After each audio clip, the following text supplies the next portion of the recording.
अजने ओतागिन में था तालिब तवारीन, अजने ओतागिन में था तालिब तवारीन, आदेसी उथी वया मड़ियू मुंह मारीन, जे जे के जियारीन से लाहौती लडेया। कलम खड़े तो शेर बने खां गुलदार अली लाशारी, बाबा मोहम्मद हारून इमाम उस्मान जी याद में लिखी ई तहरीर। अदा गुलदार अव्हां लिखियो, हा रूपचंद वरी ईद अची वई, पर असां कीअं ईदूं मल्हायूं, रब त उहे माण्हू खसे छॾिया जिन सां ईदूं हुयूं असांजूं। असांखे कहिड़ी ख़बर त असांजा प्यारा ऐं जी जियारा असां खां ईअं जुदा थी वेंदा। हा रूपचंद असां कॾहिं सोचियो बि न हुयो, बाबा मोहम्मद हारून जहिड़ा महबूब माण्हू असां खां ईअं विछड़ी वेंदा। हा रूपचंद असां कॾहिं सोचियो बि न हुयो।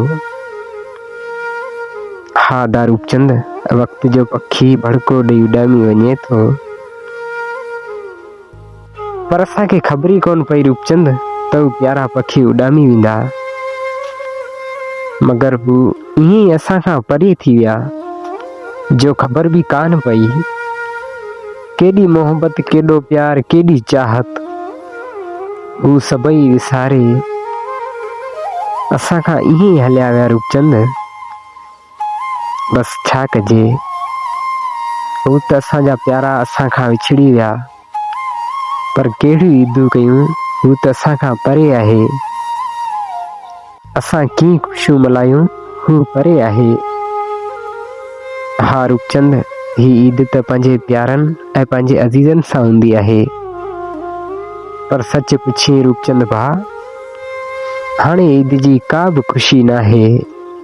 जिन खां पंहिंजा प्यारा विछड़ी वञनि, उन्हनि जे अंगण ते भला कहिड़ियूं ख़ुशियूं हूंदियूं।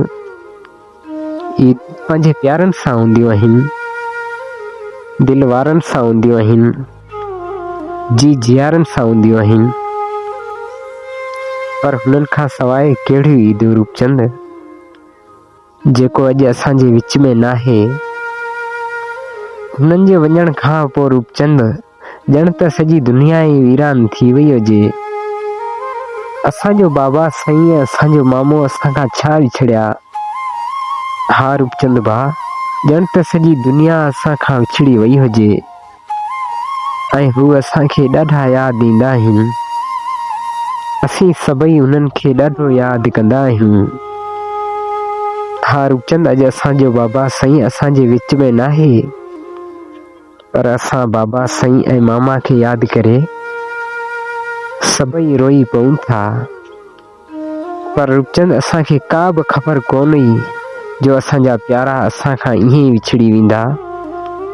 सच पुछी रूपचंद भाउ, हर बाती जी अख आली थी वेंदी आहे, पर हू त असांजा प्यारा असां खां मोकिलाए अहिड़े पार हलिया विया जितां केर बि वापसि मोटी नाहे आयो।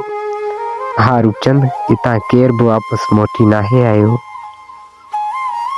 अरे शहर जाना कि तो के संभारू, अरे शहर जाना कि तो के संभारू, त शायर जो गुज़रूं हिते पंज बहारूं, त शायर जो गुज़रूं हिते पंज बहारूं।